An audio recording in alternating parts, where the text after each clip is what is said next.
नमस्ते तानी जी, कैसी हैं आप? Namaste, I'm good. How are you? I am absolutely fine, absolutely fine. Welcome welcome. तो थोड़ा सा मैं ये इसको ठीक कर देता हूँ इसे। तो तानी जी, वेलकम बैक। हमारे हमेशा बहुत अच्छे अच्छे होते हैं सेशंस, और आप वापस आती हैं और हम बहुत इंटरेस्टिंग बातें करते हैं। तो बिल्कुल। हमेशा की तरह हम यही करेंगे।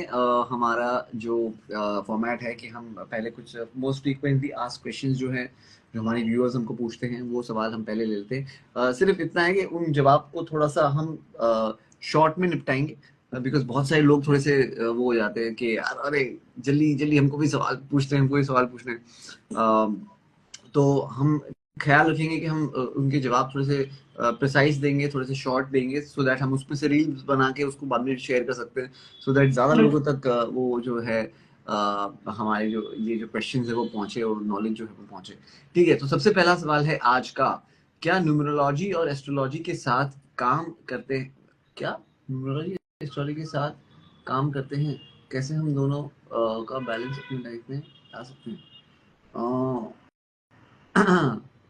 ओके।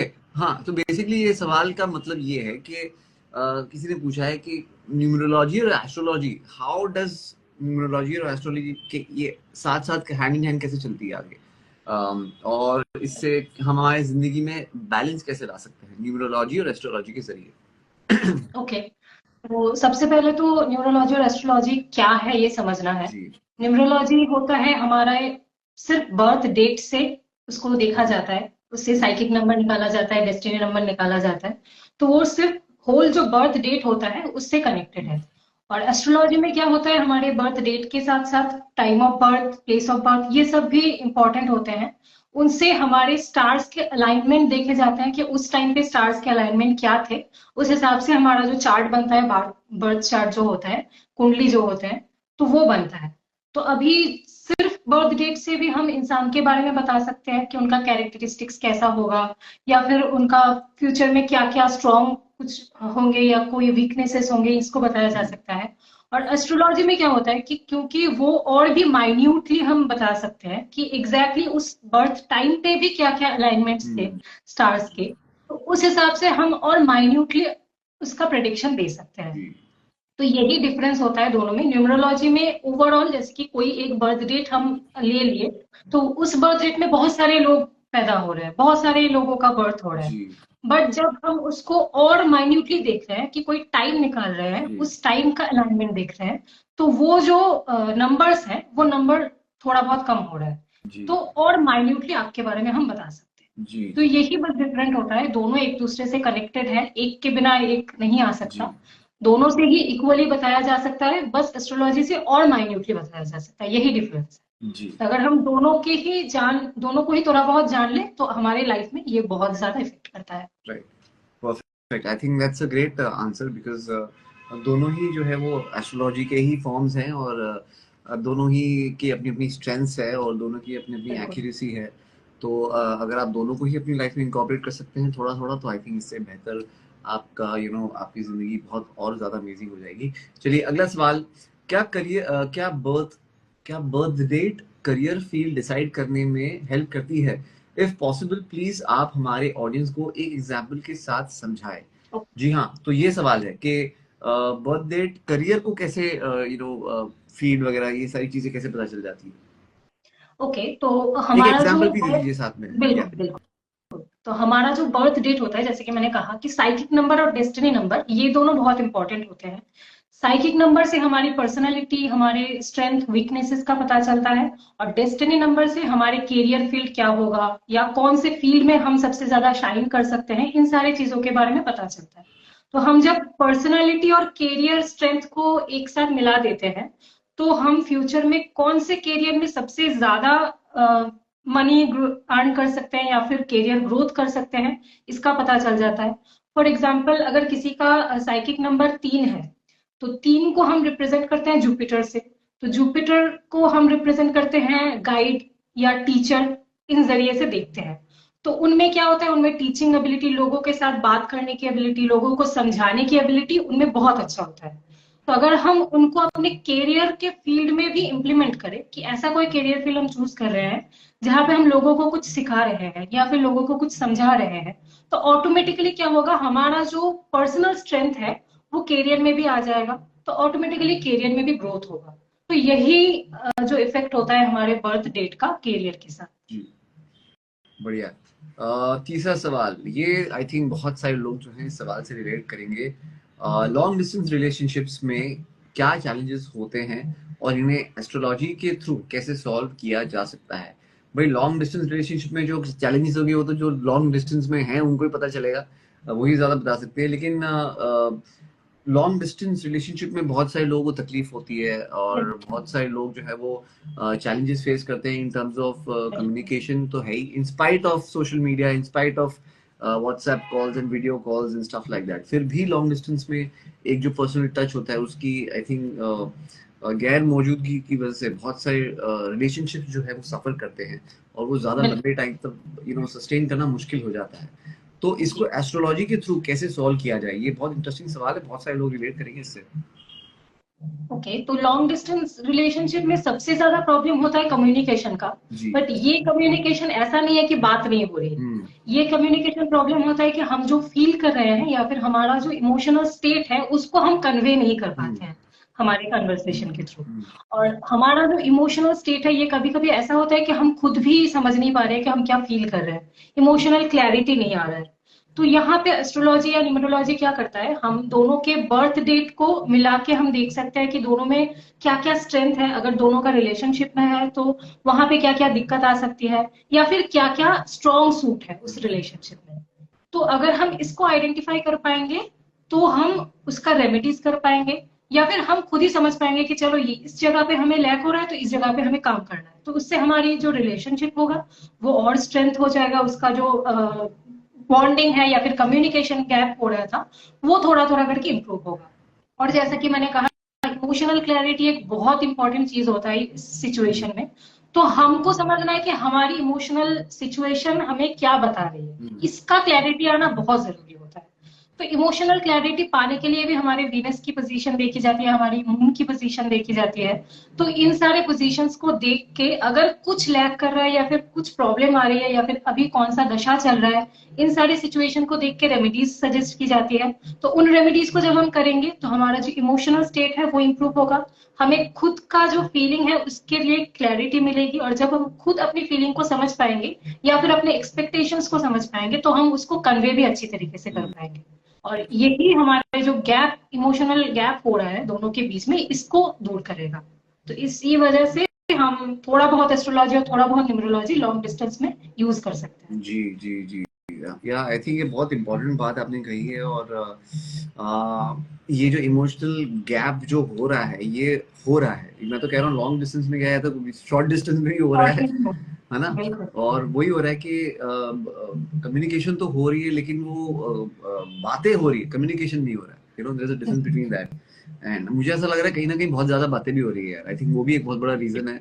जो कांस्टेंट जो आजकल के जमाने में वो हो गया ना, the ease of WhatsApping, the ease of chatting, the ease of picking up call, and the ease, I think too much of it is also kind of making it इतनी ज्यादा बातें करोगे तो झगड़ा होना ही है। मेरे बीवी के साथ एक रूल है, ठीक है, मेरी बीवी के साथ एक रूल है ये मैं सबको एक टिप देना चाहता हूँ, मैरिज एडवाइस है ये, या गर्लफ्रेंड बॉयफ्रेंड एडवाइस है, ठीक है। मेरी वाइफ के साथ जो कॉल है वो 1 मिनट से ज्यादा एक्सीड नहीं होता। हम लोग 1 मिनट बात करते हैं, क्योंकि मुझे पता है 1 मिनट के बाद या तो वो मुझे कोई काम देती कि यार ये करके आना, यार ये कर लेना, यार ये भी संभाल लेना, वो भी संभाल लेना। 1 मिनट का टाइम लिमिट है हमारा, उससे उसके बियॉन्ड या तो आर्ग्यूमेंट होगी, या तो मेरे पे कोई काम आने वाला है, या तो मुझे पता चलने वाला है कि यार मैंने कुछ सही नहीं किया कुछ गड़बड़ है, या मैंने तौलिया यहाँ वहाँ रख दिया, कुछ कर दिया। 1 मिनट की हमारी लिमिट है, उससे ज्यादा नहीं। मैं कोशिश करता हूँ कि 30 सेकंड में बात खत्म हो जाए हमारी, ठीक है, लेकिन उससे ज्यादा बात करोगे तो पंगे होने ही वाले हैं बस। तो शॉर्ट में बात करो, निपटा दो, ठीक है। ये भी बहुत इंपॉर्टेंट बात कही है आपने कि बहुत ज्यादा बात अगर होती है वहां पे भी प्रॉब्लम आ जाएगा। बिल्कुल खुद की क्लैरिटी के लिए तो खुद के लिए भी टाइम निकालना बहुत जरूरी है ना। देखो, फोन ना खाली इंपॉर्टेंट बातों को कम्युनिकेट, फोन और चैट इंपॉर्टेंट बातें को कम्युनिकेट करने के लिए है, टाइम पास करने के लिए नहीं है। लोगों ने इसको टाइम पास बना दिया है। जिसकी वजह से टाइम पास में लोगों के झगड़े हो रहे और इतना ज्यादा एक दूसरे को जान गए कि अब क्योंकि इतना जान गए तो झगड़े ज्यादा होने लग गए। एग्जैक्टली। मत जानो एक दूसरे को, कोई जरूरत नहीं है कंपैटिबिलिटी की, मैं बता रहा हूँ। लोग समझ नहीं रहे यार इस बात को। थोड़ा बहुत मिस्ट्री भी जरूरी है। मिस्ट्री जरूरी है यार, एक्सप्लोर करते रहो जिंदगी, जब तक एक्सप्लोर करोगे बूढ़े हो जाओगे, फिर यार फिर तो हाथ पैर नहीं चलेंगे, घुटनों में दर्द होगा, तो फिर क्या एक्सप्लोर करना है, नहीं करना है कुछ भी भाई। अपने आप पे, अपनी लाइफ पे फोकस करो, थोड़ा जिम में जाओ, खाना वाना अच्छा खाओ यार। ठीक है चलो, let me not give more details about my marriage life. चलिए, लॉन्ग डिस्टेंस का सवाल हो गया, ठीक है। क्या आपके हिसाब से किसी का नाम चेंज करने से उसकी लाइफ चेंज हो सकती है? अरे यार ये बहुत इंपॉर्टेंट सवाल है। बहुत सारे एस्ट्रोलॉजिस्ट जो हैं ये एडवाइस देते हैं, ये बात बोलते हैं कि हमारे नाम में एक एक्स्ट्रा ए लगा दे या एक्स्ट्रा के लगा दे, या नाम की स्पेलिंग चेंज कर दे, सरनेम में कुछ ये कर दे वो कर दे। बहुत सारे एस्ट्रोलॉजिस्ट जो है वो ये एडवाइस देते हैं। क्या इसको करने से एक्चुअली में कोई जिंदगी में फर्क आता है, या ये मतलब ऐसी चीजें हैं जो नहीं करे तो भी चलता है? ओके, तो इसका इसके लिए हमें सबसे पहले समझना होगा कि न्यूमरोलॉजी के हिसाब से हमारे नाम का एक वाइब्रेशन होता है, सिर्फ नाम का नहीं, हर एक नंबर्स का एक जी। वाइब्रेशन होता है जो हमारे लाइफ को इफेक्ट करता है। ओके। तो अभी नेम करेक्शन तब इम्पोर्टेंट सबसे ज्यादा होता है, जैसे कि कोई भी करवा सकता है, ऐसा नहीं है कि किसी को करवाना चाहिए नहीं चाहिए, ऐसी कोई बात नहीं होती है। ये क्या करता है, हमारे कैरियर के हिसाब से, हमारे लाइफ के हिसाब से, हमारे लाइफ में क्या क्या प्रॉब्लम चल रही है इनके हिसाब से एक थोड़ा बहुत अल्फाबेटिकली चेंजेस करके या ऐड करके एक वाइब्रेशन क्रिएट की जाती है, एक नंबर ऐसा क्रिएट किया जाता है जो आपके लाइफ के लिए रेलिवेंस सबसे ज्यादा है, जो क्या करेगा हमारे लाइफ के पाथ जो है उसको थोड़ा बहुत स्मूथ कर देगा। इसका इफेक्ट ये होता है। अभी ये सबसे ज्यादा इंपॉर्टेंट किसके लिए है, इसके जानने के लिए हमें समझना होगा कि हमारे जो नंबर्स हैं, या जैसे कि मैंने कहा था कि साइकिक नंबर डेस्टिनी नंबर होता है, तो इसका जो कॉम्बिनेशन है ये बहुत इंपॉर्टेंट होता है। अगर किसी का साइकिक नंबर और डेस्टिनी नंबर एनिमी नंबर हो गया तो उनके लाइफ में बहुत ज्यादा दिक्कत आएगी। न्यूमरोस्कोप भी देखना होता है कि वहां पे भी जैसे कि माइंड प्लेन होता है, विल प्लेन होता है, तो उसका कॉम्बिनेशन क्या है। तो अगर वहां पे दिक्कत है, वहां पे कुछ ऐसा सिचुएशन है, कोई नंबर है जो मिसिंग है, जिसका रेमेडीज करने से भी कोई फायदा नहीं है, तो वहां पे नेम करेक्शन रिपोर्ट बहुत इंपॉर्टेंट हो जाता है। अगर किसी के चार्ट में या फिर किसी के बर्थ डेट में ऐसी कोई प्रॉब्लम आ रही है जिसके वजह से उनके पर्सनल लाइफ में बहुत ज्यादा दिक्कत आ रही है, काम होते होते नहीं हो रहा है, या फिर पर्सनल लाइफ में प्रॉब्लम आ रही है, तो वहां पे नेम करेक्शन रिपोर्ट सबसे ज्यादा इंपॉर्टेंट होता है। ओके। इसके लिए पर्सनल कंसल्टेशन बहुत इंपॉर्टेंट है। ऐसे ही मैं किसी के नाम देख के जी। नहीं बता सकती कि चेंज करना जरूरी बिल्कुल है या बिल्कुल। नहीं। बिल्कुल। किसी टाइम पे नेम करेक्शन क्या होता है, किस किस मतलब किसी इंसान के लिए ये ऐसा होता है कि उनके लाइफ के पाथ को थोड़ा और स्मूथ कर देगा, फिर थोड़ा और बेहतर कर देगा, और बट ना भी करे तो भी चलेगा।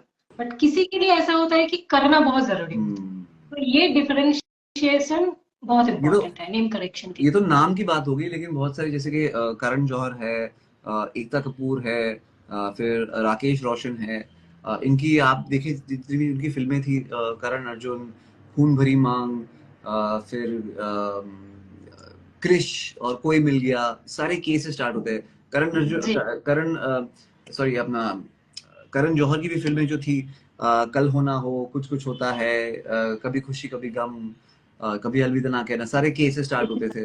फिर एकता कपूर के बहुत सारे जो टेलीविजन शोज थे, कहानी घर घर की, क्योंकि सास भी कभी बहू थी, कसौटी जिंदगी की, वगैरह वगैरह, तो के से स्टार्ट होते थे। ये तो आई थिंक बहुत लेटर ऑन जाके उन्होंने फिर आई थिंक नाम के निकालना स्टार्ट कर दिया। लेकिन हम सबने देखा है कि जितने भी के से उन्होंने स्टार्ट किया है, ये के में कुछ खास वर्ड है क्या? के कोई खास वर्ड है क्या? मैं भी लगा देता हूँ, प्रवीर कर के करके कुछ लगा देता हूँ मैं भी यार, क्योंकि बहुत सक्सेस मिलती ये है लोगों पर्सन टू पर्सन डिफर करता है, किसी किसी के लिए कोई कोई वर्ड बहुत ज्यादा इंपॉर्टेंट होता को। है, ओके। कोई कोई नंबर बहुत ज्यादा इंपॉर्टेंट होता है, तो उन नंबर्स को ध्यान में रख के ये सारी चीजें की जाती है। और बहुत सारे सेलिब्रिटीज ऐसे मिलेंगे जिनके नाम में ऐसे चेंजेस मिलेंगे, जी उनके ऑफिशियल डॉक्यूमेंट्स में कुछ और नाम होता है, बट जो मतलब पब्लिकली जो नाम वो शो कर रहे हैं जी वहां पे ये करेक्शन सबसे ज्यादा इंपॉर्टेंट होता जी जी बिल्कुल बिल्कुल। ये एक इस फिल्मों की बात हम बाद में करेंगे, क्योंकि बहुत वास्ट टॉपिक है वो। चलिए, ठीक है। क्या एस्ट्रोलॉजी ये प्रिडिक्ट कर सकता है कि किसी के स्टार्टअप या बिजनेस, नया बिजनेस जो है वो सक्सेसफुल होगा या नहीं? स्टार्टअप का ज़माना है मैडम, आपको पता ही है कि बहुत सारे यंग एंटरप्रेन्योर्स भी हैं जो कि स्टार्टअप शुरू कर रहे हैं और कोशिश कर रहे हैं कि वो they become the next millionaire, the next billionaire. तो आपके पास भी आई एम श्योर बहुत सारे क्लाइंट्स ऐसे आते होंगे जो नया स्टार्टअप शुरू करना चाहते हैं वगैरह वगैरह। तो आप उनको कैसे हेल्प करती हैं, नए स्टार्टअप वालों को कैसे एस्ट्रोलॉजी कैसे हेल्प कर सकता है? स्टार्टअप में या फिर बिजनेस में क्या होता है, वीनस बहुत इंपॉर्टेंट होते हैं, मर्क्यूरी बहुत इंपॉर्टेंट होता है। जी। और हमारे बर्थ चार्ट में जो 7th हाउस है, उन 7th हाउस से हम बिजनेस भी देखते हैं और मैरिज भी देखते हैं। तो ये बिजनेस या बिजनेस पार्टनरशिप बहुत इंपॉर्टेंट होता है। अभी इसको हम कैसे प्रेडिक्ट कर सकते हैं कि जैसे कि मैंने कहा था पहले कि आपका स्ट्रेंथ क्या है या वीकनेसेस क्या है। तो अगर आप अपने स्ट्रेंथ के हिसाब से अपना बिजनेस चूज कर रहे हैं तो, और आपकी अभी क्या दशा चल रही है, आपके फेवरेबल टाइम कौन सा है, अनफेवरेबल टाइम कौन सा है, ये सारी चीजें भी इंपॉर्टेंट है। आप अपना बिजनेस कब लॉन्च कर रहे हैं, उस टाइम आपके लिए अच्छा है या बुरा है, या फिर थोड़े दिन बाद लॉन्च करना चाहिए। तो इन सब चीजों से बताया जा सकता है कि बिजनेस में दिक्कत आएगी या फिर स्मूथली चलेगी। अभी सक्सेस होना या फिर नहीं होना ये तो आपके ऊपर भी है।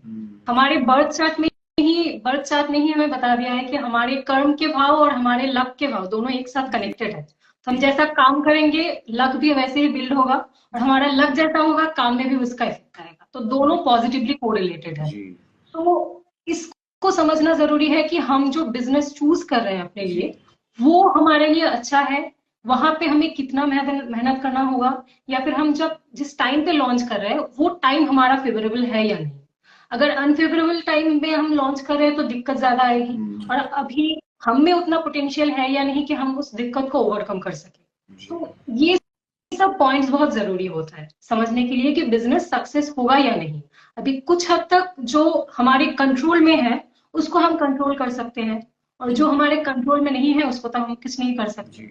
तो अगर हमें पहले से पता है तो हम प्रिकॉशंस ले सकते हैं, रेमेडीज कर सकते हैं, और उस हिसाब से हमारे पाथ को प्लान कर सकते हैं। जी जी, बड़ी एक्चुअली आज के हमारे सारे सवालों में एक आखिरी सवाल बाकी है। क्या किसी स्पेसिफिक मून फेज पे मैनिफेस्टेशन करना ज्यादा इफेक्टिव होता है? ये सवाल तो मुझे समझ में नहीं आया, मून फेज क्या होता है पहली बात तो ये एक्सप्लेन करिए। और क्या किसी स्पेसिफिक मून फेज से मैनिफेस्टेशन करना ज्यादा इफेक्टिव होता है? इस क्वेश्चन का मतलब क्या है मैं जानना चाहता हूँ पहले तो, और उसका आंसर फिर आप दे दीजिए प्लीज। तो ये थोड़ा बहुत एस्ट्रोनॉमी से कनेक्टेड है, जैसे कि मून फेजेस मतलब पूर्णिमा, अमावस्या या फिर मून के अलाइनमेंट जो होते हैं, तो उसके साथ कनेक्शन के बारे में पूछा गया है। ठीक है। तो मैनिफेस्टेशन में सबसे ज्यादा इंपॉर्टेंट होता है कि हमारी इमोशंस कितने स्ट्रांग हैं। हम किसी चीज को मैनिफेस्ट कर रहे हैं या फिर किसी चीज को चाह रहे हैं तो उनमें कितना एनर्जी हम पुट कर रहे हैं, कितने ज्यादा इमोशंस से हम उन चीज को, उन डिजायर्स को चाहते हैं अपने लाइफ में। तो ये बहुत इंपॉर्टेंट होता है मैनिफेस्टेशन में। अभी मून क्या करता है, मून हमारे इमोशन को कंट्रोल करते हैं। मून के साथ हमारे इमोशंस बहुत ज्यादा कनेक्टेड है। तो मून के अलाइनमेंट्स के ये देखा जा सकता है कि किस टाइम पे हमारे मूड स्विंग्स हो सकता है, किस टाइम पे हमें बहुत ज्यादा इमोशनल अप्स एंड डाउन्स देखने को मिल सकता है। तो इसीलिए मून के साथ हमारे मैनिफेस्टेशन का भी एक कनेक्शन बन जाता है, क्योंकि बीच में इमोशन आ रहा है। तो जैसे कि अगर हम किसी नई चीज के बारे में सोच रहे हैं या फिर कुछ नया करना चाह रहे हैं, कुछ मैनिफेस्टेशन वैसे हम करना चाह रहे हैं, तो न्यू मून का जो फेज होता है, मतलब पूर्णिमा का जो फेज होता है, वो बहुत ज्यादा इंपॉर्टेंट होता है। उस टाइम पे मैनिफेस्टेशन की एनर्जी बहुत स्ट्रांग होती है। कब आ रही है पूर्णिमा, प्लीज जल्दी जल्दी बता दीजिए, मैं कैलेंडर में मार्क कर देता हूँ अभी। मुझे भी देखना पड़ेगा कैलेंडर। ओके ठीक है ठीक है ठीक है। तो फुल मून का जो दिन होता है या वो फेज आप बोल रहे हो?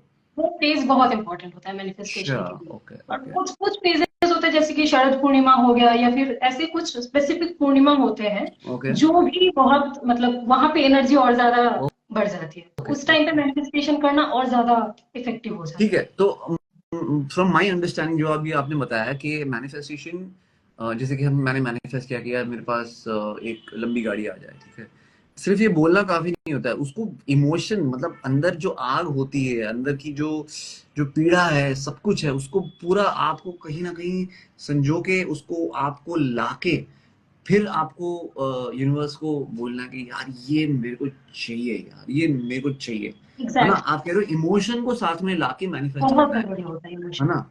और जब आप इमोशन को पुट कर रहे हो, आप में वो मोटिवेशन भी आ जाएगा, आप में वो एनर्जी भी आ जाएगा, तो आप जो यूनिवर्स से मांग रहे हैं उसके लिए आप खुद भी काम करना शुरू कर दोगे। जी। ऐसे बैठे बैठे तो मैनिफेस्टेशन पूरा नहीं होने वाला है, वहां पे आपको भी एफर्ट डालना पड़ेगा। तो तो मैनिफेस्टेशन ये का, मैनिफेस्टेशन की सबसे बेस्ट टेक्निक क्या है? ये बहुत सारे लोग ये भी जानना चाहते हैं। मैनिफेस्टेशन बहुत सारे लोग बोलते हैं, लेकिन उसको सही तरह से करने का तरीका भी आना चाहिए। मैनिफेस्टेशन और एफर्मेशन, ये दोनों चीजों में मैं भी हमेशा कंफ्यूज होता हूँ कि अगर सिर्फ फॉर एग्जांपल कि मैं चाहता हूँ कि आज मेरे बैंक में 50,000 रुपए आ जाए, ठीक है, suppose for example, I am not saying कि ये तो अनरियलिस्टिक बात होगी कि ऐसे ही कैसे 50,000 आ जाएंगे, जी। राइट? लेकिन मैं एक जनरली बात कर रहा हूँ। तो क्या मुझे ऐसा बोलना चाहिए कि डियर यूनिवर्स प्लीज आज मेरे बैंक में 50,000 रुपए ला दो, या मुझे ये बोलना चाहिए कि थैंक यू यूनिवर्स कि मेरे बैंक में आज शाम को 50,000 रुपए आ गए? क्या तरीका राइट है? इसको ऐसे करना होता है कि आपको खुद को बिलीव करना होता है कि ये आप कर सकते हैं, और आपका अभी का जो लाइफ का सिचुएशन है वो बेहतर है, और इसको और बेहतर करने की कैपेबिलिटी आप में है। तो सबसे ज्यादा ये जरूरी होता है कि हम बिलीव करें कि हम ये अचीव कर सकते हैं।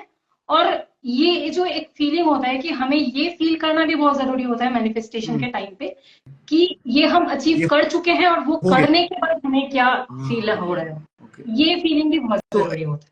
एक एग्जांपल दे सकते हो, just for our viewers to see, कि अगर मुझे सपोज एक हफ्ते के अंदर 50,000 रुपए चाहिए, तो मैं इसको कैसे मैनिफेस्ट करूंगा?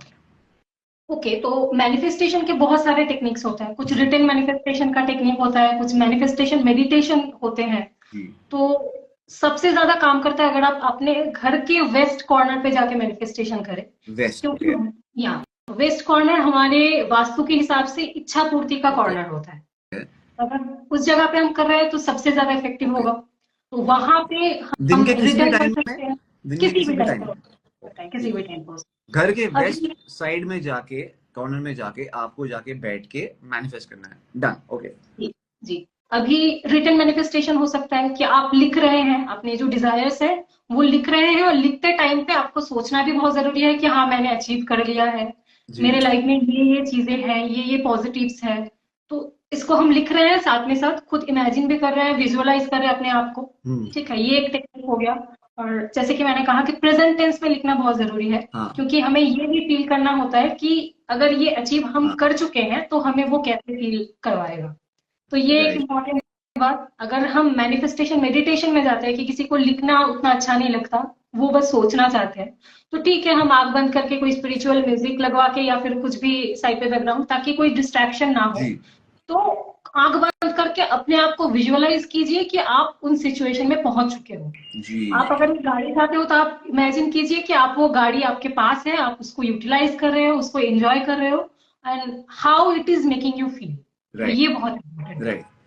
सबसे मुझे एक सिंपल यही है। मुझे किसी ने एक आइडिया दिया था बहुत सालों पहले। किसी ने मुझे, जब ये मैनिफेस्टेशन और ये सारी चीजें, I am telling like before the social media days, okay, before the podcast days and before all these things, तो किसी ने मुझे कहा था कि मैं बहुत लाइफ के बहुत एक सैड फेज से जा रहा था, और मैं एक आर्टिस्ट हूँ, तो मैं परफॉर्म कर रहा था कहीं पे किसी शो में, एंड मुझे जो क्लाइंट था वो मुझे पहचानता था। तो उसने देखा कि मेरी एनर्जी उस दिन काफी डाउन थी, और मैं अपना साउंड चेक वगैरह भी कर रहा था, तो बहुत शांत था और एकदम अपने जोन में था, और मैं ज्यादा बात नहीं कर रहा था। तो उसने मुझे कहा कि क्या हो गया Praveen, what happened to you? तो मैंने कहा कि कुछ नहीं, नहीं, नहीं, ठीक है, ठीक है। तो कहते कि नहीं नहीं चलो, तो ही टुक मी, हम एक रूम में गए, और चाय वाय पी रहे थे हम लोग, और उसने मुझे बोला क्या प्रॉब्लम है, there is something wrong with you? तो मैंने कहा हाँ यार, लाइफ में ऐसा चल रहा है थोड़ा, नॉट फिगरिंग आउट कि क्या मैं सही कर रहा हूँ जिंदगी में, where am I heading, I don't know, and मुझे बहुत कुछ अचीव करना है, ये है वो है। तो उसने मुझे कहा था कि एक काम कर, मैं तेरे एग्जाम्पल देता हूँ। तो मुझे कहा क्या एग्जाम्पल है? तो उसने कहा कि देख, सोच के अगर तुझे, तो उसने मुझे सवाल पूछा, उसने कहा कि अगर तुझे अमेरिका जाना है तो तुझे क्या चीजें लगेंगी, तुझे क्या चीजों की जरूरत होगी? मैंने कहा पैसे, वीजा, टिकट, अच्छे कपड़े, और छुट्टी, और सारी चीजें, ये सारी चीजें। तो कहता है अच्छा, तो एक काम कर, तू है ना विजुलाइज कर कि तू स्टैच्यू ऑफ लिबर्टी के नीचे खड़ा है। Just visualise that you are standing under the Statue of Liberty, और तू वो कर, तो उससे पता है क्या प्रॉब्लम सॉल्व होगी तेरी? मैंने कहा क्या प्रॉब्लम सॉल्व होगी? तो उससे, अगर तू वहां पे विजुलाइज कर रहा है अपने आप को अच्छे कपड़ों में वगैरह वगैरह, यानी कि तेरे को वीजा भी मिल गया, तेरे को छुट्टी भी मिल ऑफिस से, तेरे को पैसे भी मिल गए, तेरे को तेरा सब कुछ क्लियर हो गया, तब जाके तू वहां पे खड़ा है, राइट? तेरी ये सारी प्रॉब्लम जो है तूने वहां पे एंड गोल में जाके अपने आप को विजुलाइज किया। तो ये भी एक बहुत इंपॉर्टेंट, और ये बात मेरे दिमाग में ऐसा घर कर गई कि नहीं यार, ये बातें सही है यार। एंड विजुअलाइजेशन जो आपने कहा, ये बहुत ही जरूरी एस्पेक्ट भी है, और बहुत सारे स्पोर्ट्स पीपल जो है, बहुत सारे स्पोर्ट्स पर्सन जो है वो विजुअलाइज करते हैं चीज़ों को। बहुत सारे स्पोर्ट्स पर्सन तो इनफैक्ट मैंने ये भी सुना है कि जैसे कि अब ऋषभ पंत की जब इंजरी हुई थी बीच में, तो कहते हैं कि वो अपनी इंजरी से भी बात करते हैं। अगर उसको घुटने में पेन हो रहा है तो अपने घुटने से भी बात करेगा, अपनी इंजरी से बात करते हैं, उसको मोटिवेट करते हैं कि यू आर फाइन, तू ठीक हो गया है, you have healed now, you are fine, you are okay. तो ऐसी बहुत सारी अमेजिंग चीजें होती हैं, और इसलिए मैं हमारे दर्शकों को भी बताना चाहता हूँ कि मैनिफेस्टेशन एक बहुत पावरफुल टूल है। लेकिन अगेन, जैसे कि एस्ट्रोलॉजी है, जैसे कि न्यूमरोलॉजी है, उसी तरह से मैनिफेस्टेशन का मतलब ये नहीं है कि आपने मैनिफेस्ट कर दिया और अब आप हाथ पे हाथ धरे बैठे हो। तो आपको अपने कर्म भी करने हैं, आपको मेहनत भी करनी है, परिश्रम भी करना है। तो प्लीज प्लीज प्लीज गाइज, आप उस चीजों को भी ध्यान में रखें। ये जरूरी टूल्स है जिनके बारे में आज हमने बात करी है। जिन लोग का ये हमारी कॉन्वर्सेशन मिस होगी है, चिंता मत करिए, हम लोग इन चीजों की रील्स बना के आप तक पहुंचाएंगे ताकि ज्यादा से ज्यादा लोगों तक ये इन्फॉर्मेशन जो है वो पहुंचे। बिल्कुल भी चिंता मत करिए आप लोग, ठीक है? चलिए, मयंक सिंह लिख रहे हैं नीचे कि सक्सेसफुल पर्सन कैसे बने, सक्सेसफुल पर्सन कैसे बने। जी, आपका मयंक कोई स्पेसिफिक सवाल है तो हम उसको लेते हैं। सक्सेस एक बहुत सब्जेक्टिव टर्म है, नहीं मतलब किसी के लिए सक्सेस पैसा होता है, किसी के लिए हेल्थ होती है, किसी के लिए कुछ और होता है। तो थोड़ा अपना एक थोड़ा सा आप जो है वो एक स्पेसिफिक सवाल जो है वो आप प्लीज पूछ लीजिए जी। और date of birth, place of birth और टाइम ऑफ बर्थ, ये तीन चीजें आप जो है वो नीचे लिख के हमको बता दीजिए।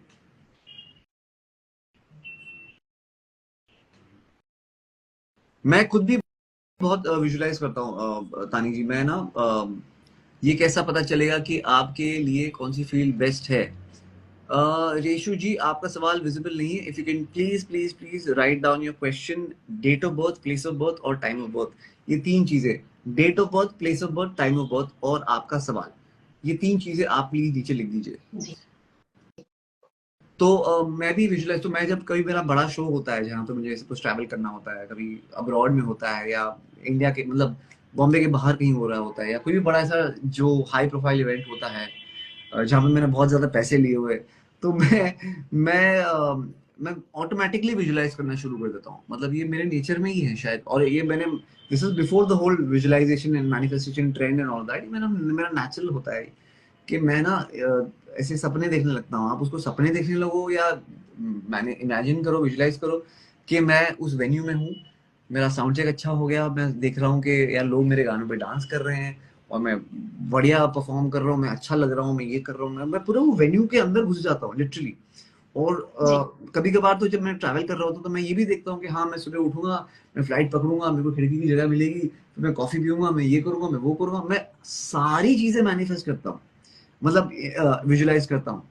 और I I have to tell you this Saani ji that 9 out of 10 times, कितनी बार ऐसा होता है कि it is exactly the way I had thought and it's और ये मैं बहुत हैरान हो जाता हूँ इस चीज को देख के कि यार ये कैसे हो गया, जैसे मैंने सोचा था एग्जैक्टली वैसा हुआ, एंड इट्स क्रेजी। और ये जाने पहचाने में हम सभी लोग करते हैं जी, थोड़े बहुत, किसी को कोई टेक्निकल वे में करता है, कोई नॉर्मली करता है। डे ड्रीमिंग से बहुत कॉमन सी चीज है सबके लिए। जी जी।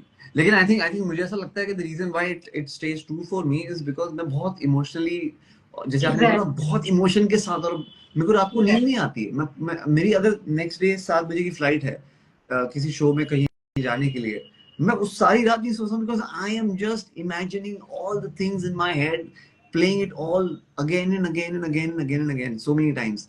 तो और मैं बहुत पैशनेट भी हूँ इन चीजों को लेके। तो I think that is also one of the reasons why, and still it's been 10 years that I'm doing what I'm doing, एंड अभी भी मेरे को नींद नहीं आती रात को, मैं इमेजिन करते रहता हूँ, मेरे को बहुत मजा आता है। चलिए, मयंक सिंह का सवाल है, डेट ऑफ बर्थ है 17/2/2009, प्लेस ऑफ बर्थ है बरेली, टाइम है रात के 8 बजे, ठीक है? मेरे लिए कौन सी बेस्ट फील्ड होगी? मयंक जी, आप जॉब वाइज बोल रहे हो या पढ़ाई वाइज बोल रहे हो? आप किस तरीके से बोल रहे हो? I am understanding career wise ही पूछ रहे हैं शायद आप। जी, वेल, आपके लाइफ में सबसे ज्यादा इफेक्ट होगा शनि का। ठीक है, क्योंकि आपका साइकिक नंबर है 8 और 8 से हम शनि को देखते हैं। और आपका डेस्टिनी नंबर है 3, 3 से हम जुपिटर को देखते हैं। जी। और आपके चार्ट में भी शनि और जुपिटर बहुत स्ट्रांग है। तो आप शनि और जुपिटर से रिलेटेड कोई भी फील्ड अपने करियर में चूज कर सकते हैं। जुपिटर, जैसे कि मैंने पहले आज ही कह रही थी जुपिटर के बारे में, कि वो हमारे टीचिंग एबिलिटी को इंडिकेट करता है, हमारे में गाइडेंस हम अच्छे दे पाते हैं अगर हमारा जुपिटर स्ट्रांग है तो। कम्युनिकेशन स्किल हमारे बहुत अच्छे होते हैं। और शनि हमें जजमेंट बहुत अच्छा सिखाता है कि कोई भी डिसीजन मेकिंग एबिलिटी हमें वो स्ट्रांग करता है। किसी चीज के प्रोज एंड कॉन्स बना के उस पे बेटर जजमेंट देना, या फिर सामने वाला कुछ कह रहा है, कोई एडवाइस हमसे पूछ रहा है, तो हम उसको अब सबसे बेस्ट जजमेंट दे सकते हैं। तो ये सारे पॉजिटिव पॉइंट्स आप में है। तो आप कोई भी ऐसा फील्ड चूज कर सकते हैं जहां पे इन सारी एबिलिटीज का यूज हो। फॉर एग्जाम्पल, आप अगर लॉ के फील्ड में जाना चाहते हैं तो बहुत अच्छा फील्ड होगा आपके लिए। आप अगर टीचिंग के फील्ड में जाना चाहते हैं तो बहुत अच्छा फील्ड होगा आपके लिए। ऐसा नहीं है कि बस स्कूल में ही पढ़ाना है या फिर कॉलेज में पढ़ाना है। आप अगर कोई स्पोर्ट्स कर रहे हो या फिर कुछ और सब्जेक्ट से रिलेटेड कुछ कर रहे हो, तो आप उससे रिलेटेड भी टीचिंग में जा सकते हो। तो इन सारे पॉजिटिव पॉइंट्स को आप अपने दिमाग में सोचिए, और आपका स्ट्रॉन्ग करियर में आप जो स्टडी कर रहे हो वहां पे सबसे ज्यादा आप कौन सी चीज को पसंद करते हो, क्योंकि विल पावर और पसंद भी बहुत इंपॉर्टेंट होता है। उसको ध्यान में रखिए। और वहां पे आप अपने क्वालिटीज को कैसे इंप्लीमेंट कर सकते हो। अच्छा, आपने कहा कि आप क्रिकेटर हो, ओके। तो बहुत अच्छी बात है। तो आप वहां पे भी इन सारी क्वालिटीज को इम्प्लीमेंट कर सकते हो। जी। कि अभी आप खेल रहे हो, कुछ दिन बाद, आज से 10 साल बाद या 15 साल बाद आप कोचिंग का भी सोच सकते हो। जैसे कि मैंने कहा कि लोगों को सिखाने का जो क्वालिटी है वो अपने आप में बहुत अच्छा होगा। तो आप इस तरीके से अपना करियर प्लान कर सकते हो जहां पे आपके एबिलिटीज का सही से यूज हो। तभी आपका जो सक्सेस है, फाइनेंशियल ग्रोथ है, खुद ब खुद आ जाएगा।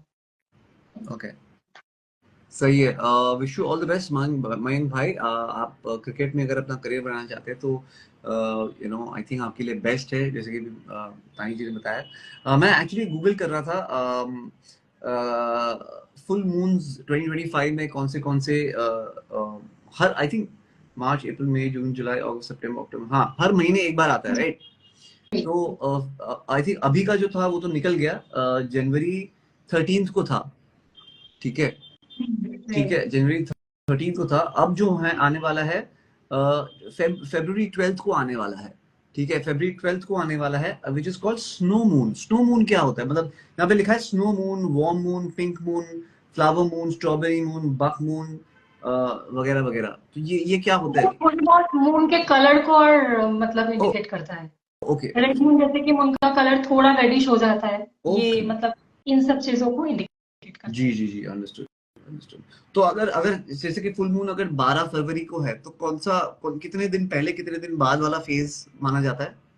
कम से कम आप 1-2 दिन तो पकड़ के चल सकते हो, जी मतलब 2-3 दिन पहले, 2-3 दिन बाद, ऐसे आप कर सकते हो। जी जी जी जी जी, ठीक है। ठीक है, तो जितने भी लोग हैं मैं अभी से आपको बता देता हूँ कि फुल मून जो है वो 12 फरवरी को जो अगला आने वाला है, 12 फरवरी को आने वाला है। तो उस दिन आप वेस्ट साइड में बैठ के प्लीज मैनिफेस्ट करिएगा, वो बहुत अच्छा फेज है। और आप मैनिफेस्ट करेंगे तो आपकी जिंदगी में जो भी आप चाहते हैं उसको पूरा होने के चांसेस आपके बहुत बढ़ जाएंगे। लेकिन भाई साहब, काम और मेहनत और कर्म, ये वही चीज को मत भूलना, ठीक है? इम्पोर्टेंट है। बहुत इंपॉर्टेंट है। चलिए, अगला सवाल अनु जी ने, ठीक है, इनकी मम्मी हमेशा बीमार रहती है, उन्होंने लिखा हुआ है, तो क्या कर सकती हैं? तो इनकी मम्मी का जो जन्मदिन है वो है 2/10/1974। मेरी मम्मी का नाम है सीना शर्मा। ठीक है, बहुत बीमार रहती है। ओके। जी, अनु जी क्या आप बता सकती हैं कि आपकी मम्मी कौन सी जगह पे पैदा हुई हैं? उनका बर्थ टाइम अगर आपको पता है तो बता दीजिए, एटलीस्ट जगह है तो वो बता दीजिए आप। जितना ज़्यादा इंफॉर्मेशन आप देंगे उतना ज़्यादा एक्यूरेट जो है वो आपका प्रेडिक्शन होगा।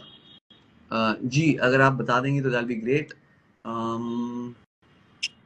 अनु जी, अनु शर्मा जी, प्लीज़ बताइए।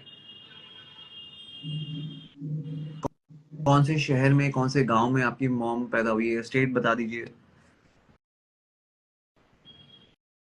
जी कामिनी जी, नालाघर, ओके। ओके। जी, आपको टाइम पता है आपकी मम्मी के जन्म का? अनु जी अगर पता है तो बता दीजिए, that be great as well. Himachal Pradesh, Nalagarh Himachal Pradesh, okay ठीक है, गॉट इट। टाइम पता है तो टाइम बता दीजिए। फिर आपकी मम्मी की चंद्रमा बहुत स्ट्रांग है, इसके लिए क्या ऐसा होता है कि बहुत दुखी रहते हैं या फिर इमोशनल अप्स एंड डाउन्स होता है, ऐसा जी होता है क्या? जी जी, दुखी रहती है, उन्होंने लिखा है, बहुत दुखी रहती है, उन्होंने लिखा हुआ नीचे। तो ये चंद्रमा की वजह से हो रहा है। और फिजिकल प्रॉब्लम्स अगर जो है थोड़ा तो एज के लिए हो रहा है, वो तो होगा ही। जी उसको हम मेडिकल आप एडवाइस लीजिए, किसी के साथ मॉनिटर कीजिए हर वक्त। जी और बाकी ये जो साल है ये मंगल का साल है, तो थोड़े जॉइंट पेन या फिर बॉडी एक ये सब हो सकते हैं उनके। तो इन सब का आप ध्यान रखिए, मेडिकल एडवाइस लीजिए, मेडिसिन जो होता है हाथ मतलब हाथ के पास रखिए, अगर इमीडिएट सिचुएशन हो आप दे सके। और चंद्रमा के लिए मैं कहूंगी कि कोई भी सिल्वर का कुछ आप उन्हें पहना दीजिए, सिल्वर का कुछ उनके पास रहना चाहिए। इनसे क्या होगा, सिल्वर जो है वो हमारे चंद्रमा से बहुत ज्यादा कनेक्टेड होता है। ओके। तो उनमें जो इमोशनल अप्स एंड डाउन्स हो रहे हैं वो थोड़ा बैलेंस हो जाएगा।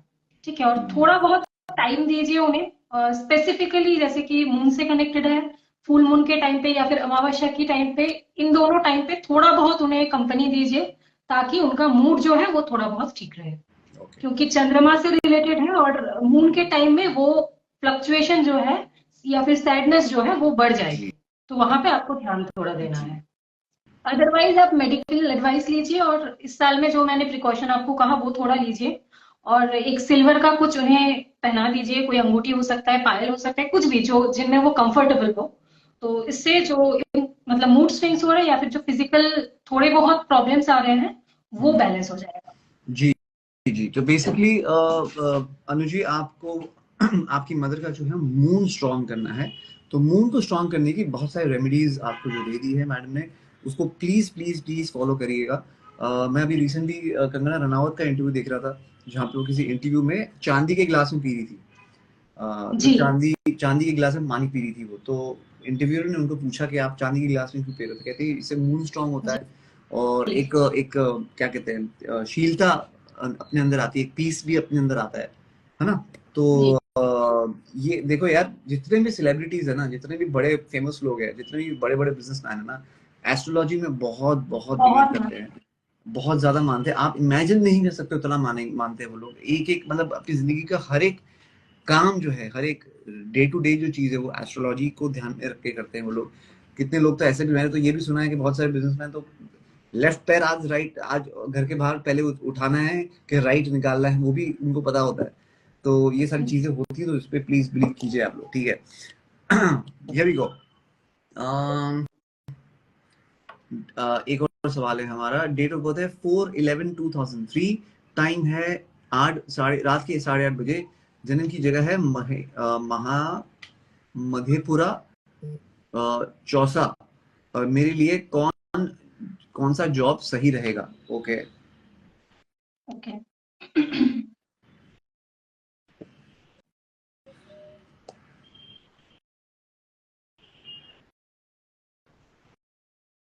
ओके, आपका भी राहु और चंद्रमा बहुत स्ट्रांग है। तो राहु आपके पर्सनैलिटी को इंडिकेट करता है, आपकी पर्सनैलिटी को बहुत ज्यादा इफेक्ट करता है। और राहु क्या करता है, हमारे दिमाग को बहुत स्ट्रांग बनाता है। तो आपको ऐसा कुछ काम करना है जहां पे दिमाग का यूज ज्यादा हो और फिजिकल लेबर कम हो। ठीक है, तो ऐसे सोच समझ के अपना काम चूज कीजिए जहां पे फिजिकल लेबर उतना ज्यादा नहीं हो रहा है। क्योंकि अगर वो होगा तो आप में डिमोटिवेशन आ जाएगा, थोड़े दिन बाद फिजिकल प्रॉब्लम भी हो सकता है, मन नहीं कर रहा है काम करने का, ऐसा हो सकता है। तो दिमाग का यूटिलाइज हो रहा है, बहुत ज्यादा आपको आइडियाज आएंगे। ठीक है, जब कोई भी काम में जाएंगे बहुत ज्यादा आइडियाज आएंगे, और उन आइडियाज को आप जितना अच्छे से इंप्लीमेंट कर पाएंगे उतना आपके लिए बेहतर होगा। तो और आपका चंद्रमा, जैसे कि मैंने कहा कि चंद्रमा स्ट्रांग है, तो आप ऐसे भी काम कर सकते हैं जहां पे इमोशन बहुत इंपॉर्टेंट होता है। ठीक है, आप कोई कंसल्टेशन का काम कर सकते हैं, किसी भी तरीके का, किसी भी फील्ड में, कुछ गाइडेंस से रिलेटेड काम कर सकते हैं। तो जहां पे आप लोगों के इमोशन के साथ कनेक्ट कर रहे हैं और उन हिसाब से उन्हें कुछ सजेशन दे रहे हैं या फिर उसका कोई इम्प्लीमेंटेशन आपके काम में आ रहा है, तो ऐसे फील्ड आप कुछ चूज कर सकते हैं। जी ओके, चलिए पहला सवाल किसका लेना है? प्रतीक भाई, एक सेकंड रुकिए आप। सर मैं, तबीयत बहुत खराब रहती है, मुझे अपने बारे में, जन्म डेट है 39/19/1997। ओके, प्लेस ऑफ बर्थ बता दीजिए मेरे भाई,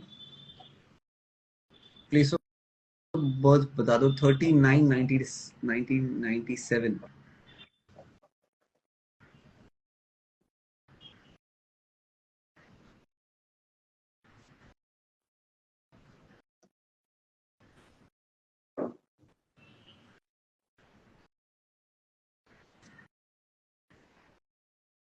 भाई डेट ऑफ बर्थ बता, डेट ऑफ बर्थ तो आपने बता दी, प्लेस ऑफ बर्थ और टाइम ऑफ बर्थ ही बता दे।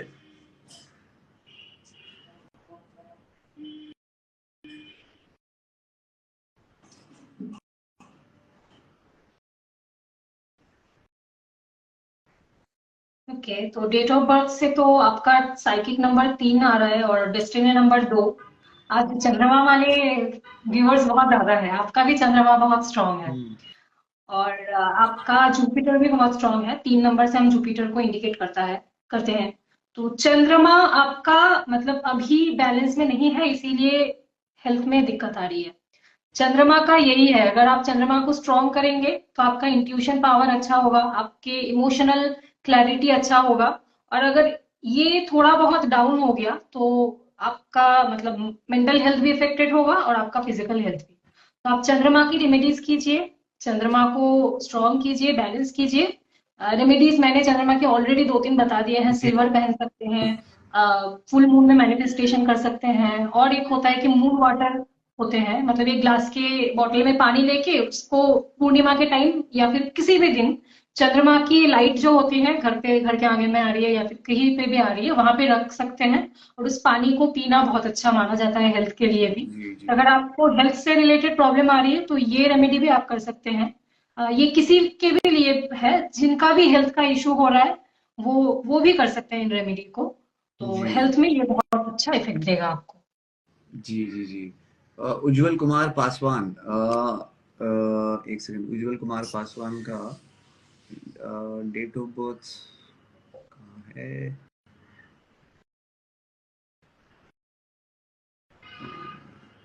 डेट ऑफ बर्थ, ओके हाँ, 4/11/2003, टाइम है 8:30 बजे रात के। जन्म की जगह है, अच्छा माधेपुर, माधेपुरा चौसा, अच्छा ठीक है। ये इनका जन्म का है 4/11/2003, 8:30 PM। ओके, इनका सवाल क्या है, एक सेकेंड हाँ। हेलो, एक और सवाल है मेरा। जीएफ भी मुझे छोड़ दिया है, प्लीज बताइए सर। ओके, जन्म, ओके ओके, प्लीज सर, क्या मेरे पास आएगी मेरी जीएफ, क्या मेरे पास आएगी? अरे मेरे भाई, ठीक है भाई, लव लाइफ के बारे में बता दो उनको।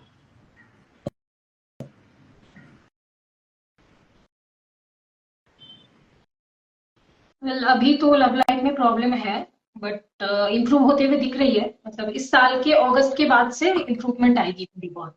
तो हो सकता है कि आपके लाइफ में कोई आए। अभी जो ऑलरेडी छोड़ के चला गया है उसको थोड़ा आपको मूव ऑन करना है वहां से, ठीक है, क्योंकि कोई बेहतर है जो आपके लिए वेट कर रहा है लाइफ में और बहुत जल्द ही आप उनसे मिलने वाले हो। तो अभी अपने ऊपर फोकस कीजिए, अपने इमोशनल वेलबींग को और अपने फिजिकल वेलबींग के ऊपर फोकस कीजिए। धीरे धीरे आपकी लव लाइफ भी इंप्रूव होगी और जैसे कि मैंने कहा कि इस साल के अगस्त के बाद से लव लाइफ में इंप्रूवमेंट आएगी। हो सकता है कि कोई नया, किसी नए से आपका मुलाकात हो सकता है कि किसी के साथ रिलेशनशिप हो, बट थोड़े बहुत केयरफुल रहना है, ऐसे ही मतलब डिसीजन नहीं लेना है। प्रोज एंड कॉन्स बना के थोड़ा सोच समझ के आगे बढ़ना है ताकि फिर से हार्ट ब्रेक ना हो। तो ये प्रिकॉशन थोड़ा बहुत आपको लेना है। जी, क्यूट हैकर बॉय, ओके बाप रे क्या लिखा है आपने, अद्वेश सुमित। ओके, अद्वे क्यूट हैकर बॉय AK-47, अरे भाई इतनी वायलेंस। क्या लिखा है इसमें? मैम मेरी पाचन प्रणाली में प्रॉब्लम है, और मुझको दिल की प्रॉब्लम्स भी है, ऑक्सीजन में भी प्रॉब्लम होती है, दर्द होता है, डॉक्टर ने हार्ट अटैक के लक्षण बताए हैं। सच बोल रहे हैं झूठ बोल रहे हैं यार? क्या लिखा है यार इतना सारा? मेरी डेट ऑफ बर्थ है 29 जून 2006, 2 AM। ओके भाई, डॉक्टर के पास जा। सबसे पहले तो आप मतलब डॉक्टर जो कह रहे हैं उसको फॉलो कीजिए। अगर जितना प्रॉब्लम आपने कहा है उतनी सारी प्रॉब्लम आपको सच में है, हम्म। तो मतलब थोड़े बहुत रेमेडीज से वो सॉल्व नहीं होने वाले हैं। जी आप डॉक्टर का कंसल्टेशन लीजिए, डॉक्टर जैसे एडवाइस कर रहा है वैसे ही आप फॉलो कीजिए। अगर आप रूटीन में रह रहे हैं, अपने लाइफस्टाइल को इम्प्रूव कर रहे हैं, जी। क्योंकि आपके लाइफ में लाइफस्टाइल इम्प्रूवमेंट बहुत इंपॉर्टेंट है, तो लाइफस्टाइल को इम्प्रूव कीजिए। जितना हो सके रूटीन में रहिए। अच्छा खाना हो, जैसे कि आपने कहा कि डाइजेस्टिव प्रॉब्लम है, तो खाना आप क्या खा रहे हैं ये भी बहुत इंपॉर्टेंट है।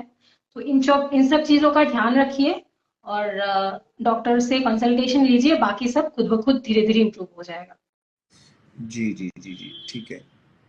ओके ओके, कामिनी जी का सवाल एक है। कामिनी जी ने, हाँ, कामिनी हीरा नाम है इनका, और डेट ऑफ बर्थ है 17 नवंबर 2001। टाइम है रात को 9:10।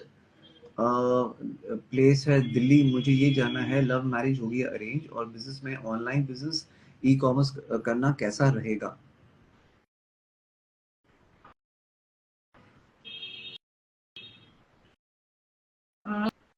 ऑनलाइन बिजनेस का आप सोच रहे हैं तो बहुत अच्छी बात है आपके लिए। आपका राहु आपके डेस्टिनी में मतलब कैरियर में बहुत ज्यादा इंपॉर्टेंट है। और जैसा कि मैंने पहले ही कहा था कि राहु का इफेक्ट होता है कि आप जितना ज्यादा अपने दिमाग से काम कर रहे हैं और फिजिकल लेबर कम कर रहे हैं उतना आपके लिए बेनिफिशियल होगा। तो ऑनलाइन जॉब में आपको, ऑनलाइन बिजनेस अगर आप सोच रहे हैं तो बहुत सारे आइडियाज आपको आएंगे। जब भी आप फील्ड में जाएंगे, मतलब काम करना शुरू करेंगे, बहुत सारे आइडियाज आएंगे, बहुत सारे इंसाइट्स आपको मिलेगा। तो उन पे फोकस कीजिए, उन्हें ओवरलुक मत कीजिए, उन पे फोकस कीजिए और उनका इम्प्लीमेंटेशन सही से कीजिए। आपका ऑनलाइन काम अच्छा होगा। और मैरिज का आपने पूछा है, तो आपका शनि भी स्ट्रांग है, तो मैरिज में थोड़ा बहुत डिले हो सकता है, बट उसके लिए हिम्मत नहीं हारनी है। डिले हो सकता है, बट ओवरऑल मैरिज लाइफ अच्छा है। और अगर आप लव मैरिज का सोच रहे हैं तो बहुत इंपॉर्टेंट होगा आपके लिए कि आप फैमिली को कैसे इन्वॉल्व कर रहे हैं। ठीक है, क्योंकि ट्राई कीजिए कि कोई भी कॉन्फ्लिक्ट को आप अवॉइड कर पाए, और फैमिली को जितना स्मूथली आप इन्वॉल्व कर पाएंगे अपने रिलेशनशिप में आगे जाकर, तो उतना स्मूथ आपके शादी का प्रोसेस भी हो जाएगा। तो लव मैरिज का अगर आप सोच रहे हैं तो पॉसिबिलिटी है, बट आपको बहुत ध्यान से सोच समझ के फैमिली को इन्वॉल्व करना होगा। ओके, चलिए, प्रतीक जी का सवाल है। मैम, 26 नवंबर 2005, 4 बज के शाम के 4 बजे, अमरोहा यूपी में इनका जन्म हुआ है, और 26 नवंबर 2005। ओके, मेरी लाइफ कैसे होने वाली है? भाई तेरा सवाल सेम ही है यार, तो अलग क्या सवाल पूछा तुमने? तेरी लाइफ कैसे होने वाली है?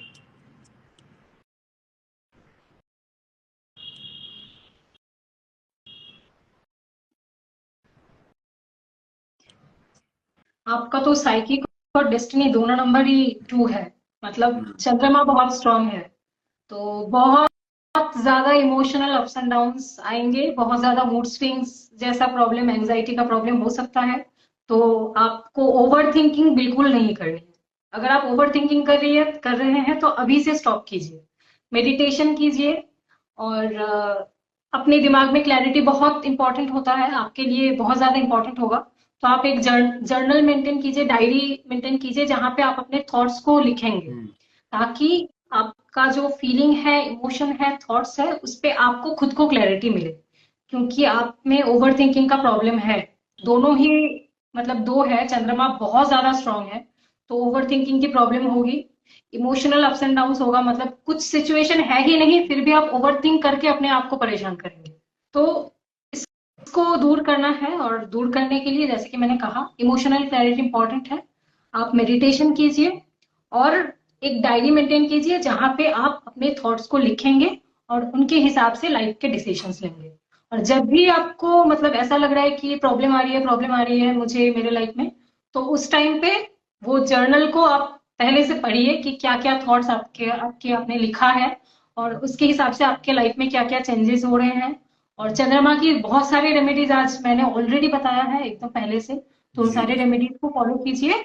ओवरऑल मतलब लाइफ आपकी अच्छी है, बस ओवर थिंकिंग बंद करना है।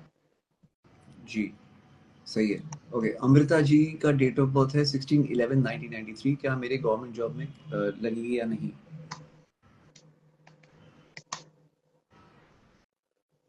गवर्नमेंट जॉब में आप कौन से फील्ड में ट्राई कर रहे हैं? अमृता जी, आप बताइए कि आप गवर्नमेंट जॉब में कौन से फील्ड में ट्राई कर रही हैं, सो दैट।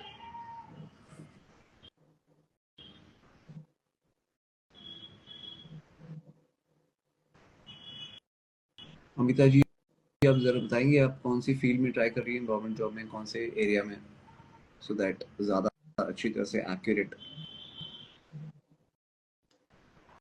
वेल पॉसिबिलिटी तो है, मतलब आपकी कोई अथॉरिटेटिव जॉब जहाँ पे बहुत ज्यादा लीडरशिप क्वालिटी का जरूरत हो या फिर अथॉरिटी की जरूरत हो, ऐसा कोई जॉब आपके लिए है। तो अगर आप गवर्नमेंट सेक्टर में ट्राई कर रहे हैं तो ऐसे फील्ड में अगर आप ट्राई कर रहे हैं तो आप कर सकते हैं। बट मैं सजेस्ट करूंगी कि हमेशा एक बैकअप प्लान भी बना के रखिए, क्योंकि सिर्फ एक बात इंपॉर्टेंट नहीं होती है कि आपके लिए पॉसिबल है या नहीं, ये सिर्फ इंपॉर्टेंट नहीं होती है, आपके लाइफ के पाथ भी इंपॉर्टेंट होता है, आप कैसे प्रिपरेशन कर रहे हैं, बहुत सारी चीजें इसमें आ जाता है। तो एक बैकअप प्लान रखिए और एक टाइम लिमिट दे दीजिए अपने आप को कि मतलब 3 साल के लिए 4 साल के लिए ही मैं प्रिपेयर करूंगा, अगर उनमें ना हो तो मैं उस बैकअप को एक्सेप्ट करूंगी। तो ऐसा एक अपने आप में मेंटल सेट बना लीजिए। और आपका केतु बहुत स्ट्रांग है, आप में मैनिफेस्टेशन की बहुत अच्छी पावर है। तो जो आप चाहते हैं वो आप मैनिफेस्ट कीजिए। आप मेडिटेशन बहुत इंपॉर्टेंट होगा आपके लिए, किसी भी टाइम कर सकते हैं, एटलीस्ट 5 से 5 मिनट, 3 से 5 मिनट का मेडिटेशन हर रोज कीजिए। और बहुत अच्छा होगा अगर आप स्टडी जब कर रहे हैं, प्रिपरेशन के लिए जब आप पढ़ रहे हैं, पढ़ने से पहले आप कीजिए, तो आप जो पढ़ रहे हैं उसमें बहुत ज्यादा हेल्प होगा। तो ऐसे आप प्रिपरेशन कर सकते हैं। और जैसा कि मैंने कहा कि आप अगर अपना फील्ड ऐसे चूज कर रहे हैं जहाँ पे आप दे रहे हैं एग्जाम जिसके लिए, तो वहां पे लीडरशिप क्वालिटी इंपॉर्टेंट होनी चाहिए और अथॉरिटेटिव काम होना चाहिए, तो आपके लिए अच्छा होगा। जी,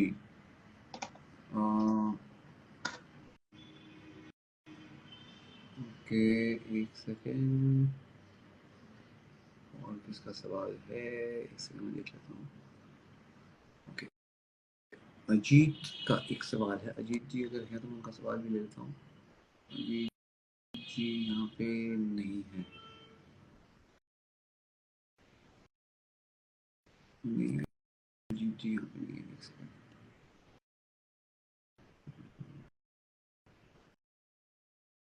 वैसे आज का हमारा टाइम वैसे तो खत्म हो गया है, तो आई थिंक जितने अब सवाल हैं हम मंडे को लेंगे। तो बहुत सारे लोगों के सवाल हमने आज लिए हैं और हमने बहुत अच्छी इंटरेस्टिंग बातें करी हैं about manifestation, about moon, about how to manifest, what dates, what days।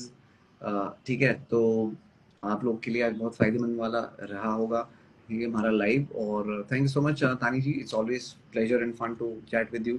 Thanks a lot, you have a great day. Thank you for having bye. Me.